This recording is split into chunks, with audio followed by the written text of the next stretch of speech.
এমনকি জেলখানায় যে কয়দিন ছিলাম, বেশি না, মাত্র 1 বছর। ওই জেলখানায় 1 বছরে থাকতে ওই সময় তো, এখন জেলের সময় তো কাটাতে হবে, কাটাবো কি করে? এখন বই পড়াটাই তো আমাদের সময় কাটানোর সবচাইতে ভালো হাতিয়ার। এখন জেলখানায়, সেই জেলখানার ভেতরে লাইব্রেরিতে আর বই পাবো কি? তো আলহামদুলিল্লাহ আমাদের ভাইয়ের একটা কাজ খুব ভালো মতো করেছে, এবং এটা সারা দেশে কিনা আমি জানি না, আমি এই অভিজ্ঞতা লাভ করেছি কাশিমপুরে। রোকন সিলেবাস বলতে যা আছে সব বিদ্যমান আছে সেই জেলখানা লাইব্রেরির ভিতরে। কিভাবে ঢুকালো, কে কবে ঢুকালো আল্লাহ ভালো জানে। এমনকি বহু বই এমন যেগুলো আগেও পড়েছি, কিন্তু এরপরও আবার first to last, line to line, জেলে বৈশা কাজ তো নাই। তাফসির ফি জিলালিল কোরআন বলেন, তাফহিমুল কোরআন বলেন, আরো যা কিছু আছে এখানে বসে বসে বসে বসে পড়লাম। এক পর্যায়ে ধর্মীয় গ্রন্থ পড়া শেষ, মানে ইসলামে যত বই ছিল পড়া শেষ। এখন কি করা যায়? এখন শুরু করলাম তাহলে জাগতিক যা আছে, রবি ঠাকুরের বই, এই বই সেই বই, এগুলোও শেষ। এখন বাকি আছে দেখি খালি 71, মুক্তিযুদ্ধের চেতনা, আর তথাকথিত জাতির পিতা, ব্যাস এগুলোর শুধু জীবনী। ভাবলাম যাক, তাও সময় অন্তত যেহেতু কাটাতে হবে, এইগুলোই পড়ি। পড়তে পড়তে একদম যা কিছু আছে এগুলো মোটামুটি পড়ে শেষ করে ফেললাম। তো এখন এইগুলো পড়তে পড়তে গিয়ে যেটা উপলব্ধি করলাম যে যেই হারে তারা 71কে গিলাতে চেষ্টা করেছে, তো এখন যার সাথে 71-এর হাইলাইট করার জন্য এত কিছু সাজিয়েছে, তার জীবনে তো আরো কয়েকটা বছর আছে, 72, 73, 74, 75, 71 প্রসঙ্গে এত কথা, এমনকি সর্বশেষ এসে 72 আর 72-এর সংবিধান পর্যন্ত থেমে যাওয়া, এর পরেরটা কই? 73 গেল কই? 74 গেল কই? 75 গেল কই? তখনই মন সাক্ষ্য দিত, আরে এই ইতিহাস যদি তুলে ধরে তাহলে এই দেশে ইসলামের বিরুদ্ধে কি করেছে, আলেমদের বিরুদ্ধে কি করেছে, ইসলামী আন্দোলনকে থামিয়ে দেওয়ার জন্য কি কি ষড়যন্ত্র করেছে, এমনকি কত শত শত মাদ্রাসা পর্যন্ত সেই সময় খোলার সাহস হয় নাই, বন্ধ করে রাখা হয়েছে। এগুলো তো জাতির সামনে উঠে আসবে। অন্ধকারকে তারা জাতির সামনে উঠিয়ে আনতে চায় না, তারা ভয় পায় যদি এটাকে আড়াল রাখতে পারে তাহলেই কামিয়াবি, না হলে এই দেশের পরতে পরতে ইসলাম মিশে আছে। এই দেশের মানুষ নামাজ রোজা যদি কম করেও, তো তাদের ভেতরে ধর্মের প্রতি আবেগ, অনুভূতি 100% আছে, এমনকি দ্বীনের জন্য প্রয়োজনে জান পর্যন্ত কোরবান করে দিতে পারে। এরা যদি সবাই জেনে যায় যে ওদের বড় নেতা একসময় আলেমদের পেছনে লেগেছে, ইসলামী আন্দোলনের পেছনে লেগেছে, ইসলামী রাজনীতিকে নিষিদ্ধ করে এই দেশকে বামরামদের আখড়া আর বিভিন্ন সেকুলারদের আখড়ায় পরিণত করতে চেয়েছে, তাহলে ওই নাম দিয়ে চেতনা ব্যবসা করা জাতি একদম ছুটে আছে। এজন্য এটাকে আড়াল করে রাখতো। কিন্তু আলহামদুলিল্লাহ কাজ কখনো থেমে থাকে না, কোনো ব্যক্তির জন্যও থেমে থাকে না, কোনো বাধার কারণেও থেমে থাকে না। আল্লাহ একভাবে না একভাবে কাজ করায় নেন, কারণ এই দিনের হেফাজতের দায়িত্ব নিয়েছেন কে? দুনিয়ার সব হুজুর মাইরা ফেললো, আল্লাহর দিনের ক্ষতি হবে না। দুনিয়ার সব ইসলামী সংগঠনকে নিষিদ্ধ করে দিল, আল্লাহর দিনকে কেউ থামাতে পারবে না। কারণ আল্লাহ নিজে, আল্লাহ রাসূল নিজে বলেছেন, লা ইয়াযালুল্লাহু ইয়াগরিসু ফি হাদা দ্বীন গারসা ইস্তামিলুহুম ফি তাআতি। আল্লাহ নিজে ইসলামের ভেতরে চারা লাগাতে থাকে। চারা লাগায় কে? আল্লাহ নিজে ইসলামের ভেতরে চারা লাগাতে থাকে, যে চারাগুলোকে তিনি তার আনুগত্যের কাজে নিয়োজিত রাখে। এজন্য দেখবেন কাউকে না কাউকে দিয়ে আল্লাহ তার দ্বীনের কাজ করাতেই থাকে। আলহামদুলিল্লাহ। তো যেই সময় ইসলামী রাজনীতি বন্ধ হয়েছে, ওই সময় মসজিদ মিশন নাম দিয়ে ঠিক আলহামদুলিল্লাহ মসজিদের খেদমত এবং মসজিদকে কেন্দ্র করে একটা ইসলামী মিশনকে ছড়িয়ে দেওয়ার খেদমত, ওই যে সূচনা হয়েছে আজও পর্যন্ত চলছে। এবং আমরা আশাবাদী যতদিন এই দেশ থাকবে মসজিদ মিশনও থাকবে ইনশাআল্লাহ। এবং এই মসজিদ মিশনকে কেন্দ্র করে এবং তার হাত ধরে এক একটা মসজিদ হেদায়েতের এক একটা মার্কাজ হয়ে থাকবে ইনশাআল্লাহ। তাহলে আমাদের সামনে এই তিক্ত বাস্তবতাগুলোকে সামনে রেখে একটা জিনিস মাথায় রাখা দরকার, যে সুযোগটাও আল্লাহর পক্ষ থেকে একটা গনিমত। আল্লাহ তাআলা নিজেই সুস্থতা দেন, নিজেই বান্দাকে অবসর দেন, নিজেই বান্দাকে সম্পদ দেন, নিজেই বান্দাকে যৌবন দেন। আবার আল্লাহ তাআলা একসময় এগুলো কেড়েও নেন। মাঝখানে শুধু পরীক্ষা করতে চান বান্দা এগুলো তার খেদমতে কতটুকু নিয়োজিত রেখেছে। যেমন সম্পদ দেন কে? আবার সম্পদ চাইলে যে কোনো সময় কেড়েও নিতে পারেন কে? আল্লাহ কেড়ে নিতে চাইলে কে আছে ঠেকাতে পারবে? কিন্তু এরপর আল্লাহ তাআলা সবসময় কেড়ে না নিয়ে নিজেই আগ্রহ জাগায় বান্দাকে, বান্দা একটু দে না, আমার পথে একটু দান কর না, আমার পথে একটু সদকা কর না। কেন আল্লাহ তোমাকে এভাবে চেয়ে চেয়ে কেন নিতে হবে? সদকার ফজিলত শুনিয়ে শুনিয়ে কেন আদায় করতে হবে? কারণ আল্লাহ যদি জোর করে নিয়ে নেন, এখানে তো আর বান্দার কোনো কৃতিত্ব থাকবে না। কিন্তু আল্লাহ দিয়ে রেখেছেন, এরপর আল্লাহর সামনে একদিন দাঁড়াবে। এই কথা স্মরণ করে বান্দা যখন আল্লাহর দেওয়া জিনিস আল্লাহর পথে ব্যয় করবে, আল্লাহ বড় খুশি হন এতে। এমনকি এখানে আল্লাহ পরিমাণও দেখেন না, কোয়ালিটি দেখেন। কোয়ালিটি ভিন্ন জিনিস, কোয়ান্টিটি ভিন্ন জিনিস। তাবুকের যুদ্ধে সবচাইতে বেশি যিনি দান করেছিলেন তার নাম ওসমান রাদিয়াল্লাহু আনহু। ঠিক কয় টাকা সম্পদ দান করেছিলেন অ্যাকুরেট হিসাব আমার কাছে নাই, তবে ওই কাশিমপুরে বসে একটা সম্ভাব্য হিসাব আমি বের করেছিলাম, মানে জেলের কাম আর কি। অনেক কিছু সেখানে বসে বসে মাঝে মাঝে হিসাব করতাম যে কত হতে পারে। তো তিনি যে কয়টা উট দিয়েছিলেন, উট ভরা সম্পদ দিয়েছিলেন, যুদ্ধের অস্ত্র দিয়েছিলেন, সব মিলিয়ে আমার কাছে মনে হয়েছে কম বেশ হতে পারে। আমার কাছে মনে হয়েছে বর্তমান বাজার দর অনুসারে প্রায় 100 কোটি টাকার কাছাকাছি সম্পদ দান করেছেন। সারা জীবনের দান বলি নেই, সারা জীবনে নেই, মাত্র এক যুদ্ধে এই পরিমাণ দান তিনি করেছেন। এখন আপনি চিন্তা করেন তার মোট সম্পত্তি কত ছিল এবং সেখান থেকে তিনি এটা দিয়েছেন। তো যাই হোক, পরিমাণ তার বেশি।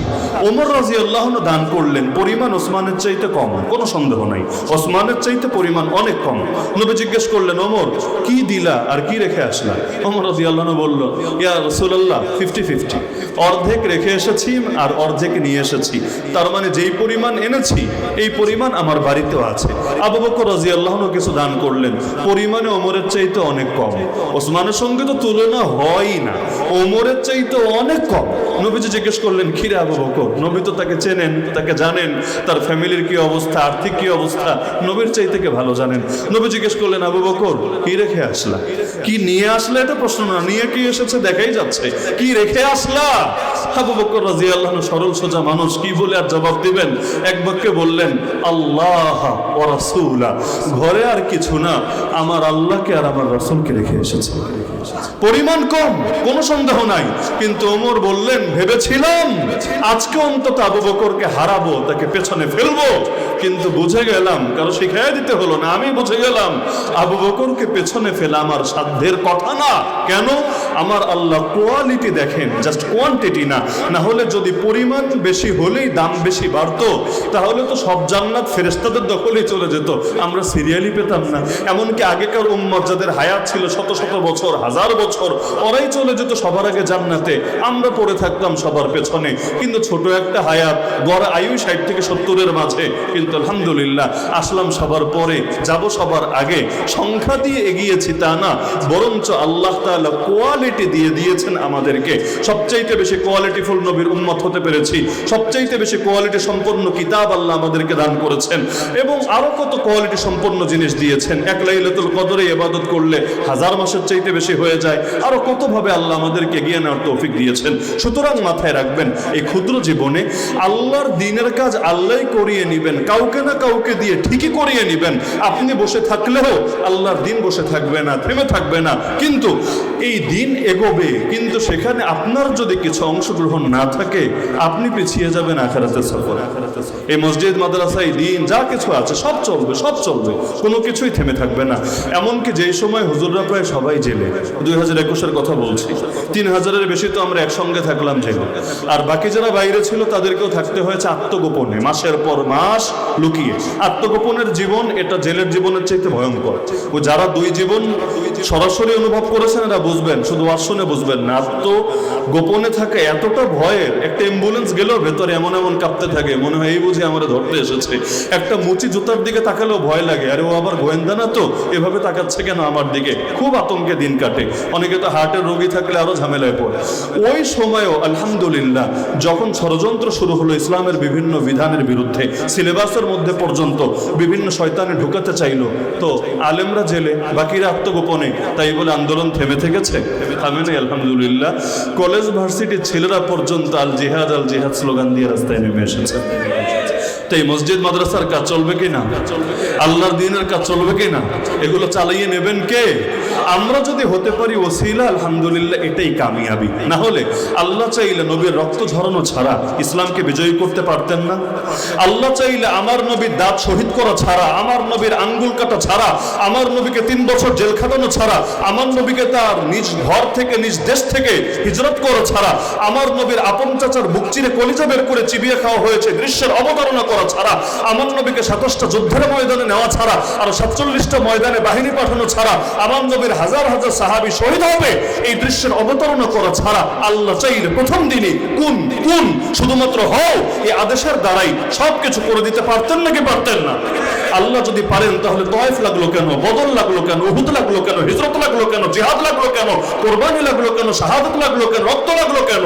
এজন্য না যে আমার আল্লাহ এগুলো ছাড়া পারেন না, বরং এজন্য সব যদি আল্লাহই করে দেন ফেরেশতা দিয়ে, আল্লাহই করে দেন নির্বাহী আদেশ দিয়ে, আল্লাহই করে দেন জাস্ট কুন ফায়াকুন দিয়ে, আমার দাম বাড়বে কিভাবে, আপনার দাম বাড়বে কিভাবে, কিয়ামতের দিন পুঁজি কি হবে, আল্লাহর সামনে নিজের আমল হিসাবে হাজির করবো কোন জিনিসকে? সুতরাং কিছু রক্ত যদি ঝরে দেখাতে পারবো আল্লাহ রক্ত তোমার দ্বীনের জন্য ঝরেছে। গায়ে যদি কিছু আঘাত লাগে দেখাতে পারবো তোমার দ্বীনের জন্য আঘাত লেগেছে। আপনজন যদি শহীদ হয় আল্লাহকে বলতে পারবো আমার আপনজন তোমার দ্বীনের জন্য কোরবান হয়েছে। সম্পদ যদি কিছু ব্যয় করতে পারি আল্লাহর রাস্তায় বলতে পারবো আয় আল্লাহ আমারও কিছু সম্পদ ব্যয় হয়েছে তোমার দ্বীন এগিয়ে যাওয়ার পথে, প্রচারের পথে, প্রতিষ্ঠার পথে। এগুলোই হবে নাজাতের ওসিলা। ইয়া আইয়ুহাল্লাযীনা আমানুত্তাকুল্লাহ ওয়াবতাগু ইলাইহিল ওয়াসিলা। ঈমানদাররা আল্লাহকে ভয় করো এবং তোমরা ওসিলা তালাশ করো। তাহলে এরকম ওসিলা হওয়ার মানসিকতা আছে তো আলহামদুলিল্লাহ। 200 কোটি মুসলমান যদি আজকে সকলে ওসিলা হওয়ার মানসিকতা রাখতো মুসলমানদের প্রথম কেবলা বহু আগেই স্বাধীন হয়ে যেত। কিন্তু সংখ্যায় হবে 200 কোটি, কিন্তু কেউ করতে রাজি না। আমরা হয়েছে সেই বনি ইসরাইলের মতো যারা নবী মুসাকে বলেছিল আমাদের লাগবে কেন, তুমি পারো না, তুমি যাও তোমার খোদাকে নিয়ে, তোমরা গিয়ে লড়াই চালিয়ে দাও আর আমরা এখানে বসে বসে তামাশা দেখবো। আমাদের হয়েছে এই হালত। না হলে চিন্তা করেন এটা তো খুলনা মহানগরী, তাই না? একটা বিভাগীয় শহর, জানো তো না ব্যাপার না, একটা বিভাগীয় শহর। যদিও এদিকে আমি আসি কম, দূরত্বের কারণে এই অঞ্চলগুলোতে খুব কম আসা হয়, কিন্তু এলাকাগুলোর ব্যাপারে মোটামুটি আইডিয়া আছে। আর প্রধান অতিথি আমাদের মসজিদ মিশনের সভাপতি সাহেব তো একটা রহস্য ফাঁস করে দিলেন যে আমার শ্বশুর বাড়ি এই বিভাগের মধ্যে, বাস্তবে এই বিভাগের মধ্যে, যদিও অন্য জেলায় যশোর। আর এই খুলনা বিভাগ তো আলহামদুলিল্লাহ দ্বীনের প্রতি আপনাদের আবেগ এবং কোরবানি সবার চাইতে বেশি। কিভাবে? যেমন বিভিন্ন সময় শাহাদাতের যে ঘটনা ঘটেছে, সাতক্ষীরা এক এলাকায় গিয়ে মাহফিল করলাম, আল্লামা দেলোয়ার হোসেন সাইদি রহমতুল্লাহ সেই ঘৃণিত রায় যখন দেওয়া হলো তার বিরুদ্ধে কি পরিমাণ মানুষ সেখানে নির্যাতিত হয়েছে, গুলি খেয়েছে, শাহাদাত বরণ করেছে। একইভাবে এখনো পর্যন্ত ইসলামপন্থীদের পক্ষে সবচাইতে বেশি ভোট দিয়েছে যেই বিভাগের মানুষ খুলনা। এমনকি আমার তো এটা বলতে দ্বিধা নাই, আমাদের সিলেটে 19টা আসন, এর মধ্যে জামায়াতে ইসলামী একটা আসনও পায় নাই, জিরো। আর জোটের একটা আসন পেয়েছে, জোটের অন্য দল মাত্র সিরেফ একটা আসন পেয়েছে, বাকি 18টাই হাতছাড়া, একটাও আসে নাই। অথচ খুলনায় হিসাব করলে মনে হয় বহুত বের হবে, তাই না? মাশাআল্লাহ 25টা, আমাদের 19-এর মধ্যে জিরো, আর এখানে আপনাদের এই জায়গায় 25টা। তাহলে দিনের লাইন আলহামদুলিল্লাহ আপনাদের আগ্রহে কমতি নেই, এটা বোঝা যায় আলহামদুলিল্লাহ। আর কিছু মেকানিজম ইঞ্জিনিয়ারিং তো হয়েছে, যদি না হতো সংখ্যা হয়তো আরও বাড়তো এবং আগামীতে বাড়বে ইনশাআল্লাহ, আমি আশাবাদী বাড়বে ইনশাআল্লাহ। তো এখন ওই লাইনে যেমন বাড়ছে, আমার তো আসলে এটা কষ্ট লেগেছে, আমি ওঠার পর্যন্ত টের পাই নাই, কিন্তু আমাদের ওই প্রধান অতিথি সাহেব বলার পর গিয়ে আমি টের পেলাম আল্লাহ, যেখানে আমরা বসে আজকে আলোচনা করছি এটাই মসজিদ। এর আগে আমি ওঠার সময় আমি ভেবেছি মাদ্রাসার কোনো হয়তো অংশ হবে বা অন্য কিছু হবে। ওঠার পরে কথা প্রসঙ্গে বুঝলাম মসজিদ। মসজিদ কার ঘর? এখানে আমার সামনে যারা আছেন আমার মনে হয় না কারো ঘর এভাবে, নিজের ঘর এভাবে অসম্পূর্ণ পড়ে আছে। ব্যাপারটা তো লজ্জার আসলে। আমার ঘর পরিপূর্ণ আর আল্লাহর ঘর অসম্পূর্ণ। ব্যাপারটা আসলে আপনি একটু কমন সেন্স দিয়ে চিন্তা করেন, আয়াত হাদিস রাখেন না। আমাদের ঘর পরিপূর্ণ, আল্লাহর ঘর অসম্পূর্ণ। হ্যাঁ, যদি এমন হতো সবাই কষ্টে আছি, ঠিক ছিল। যেমন নবীর মসজিদে কি ছিল? ওই খেজুর গাছের ডালপালা দিয়ে সেখানে বেড়া দিতে হয়েছিল। কেন? ওই সাহাবীদের ঘরও এমন ছিল, নিজেরাও অসহায়, মসজিদও ছিল সেই সময় অসহায় অবস্থায়। এমনকি কাবা শরীফে গেলে দেখবেন হাতিমটা বাইরে না, হাতিমও তো কাবার অংশ, তাহলে বাইরে কেন? কারণ টাকা ছিল না যে এই পুরোটা লম্বা করে বানাবে, এজন্য কাবার কিছু অংশই বাইরে রেখে দিতে হয়েছে। যদি আমাদের মতো মানুষদের ভাগ্য ভালো এই কারণে। কেন? কাবার ভেতর ঢুকে তো আর নামাজ পড়ার কপাল হবে না, কিন্তু একটু অংশ বাইরে থাকার কারণে যদি সুযোগ পাওয়া যায় হাতিমে গিয়ে 2 রাকাত নামাজ পড়ারও তৌফিক হয় আলহামদুলিল্লাহ। হাতিমের নামাজ না, হাতিমের নামাজ কাবার ভেতরে ঢুকে পড়ার নামাজ। তো আল্লাহ তাআলা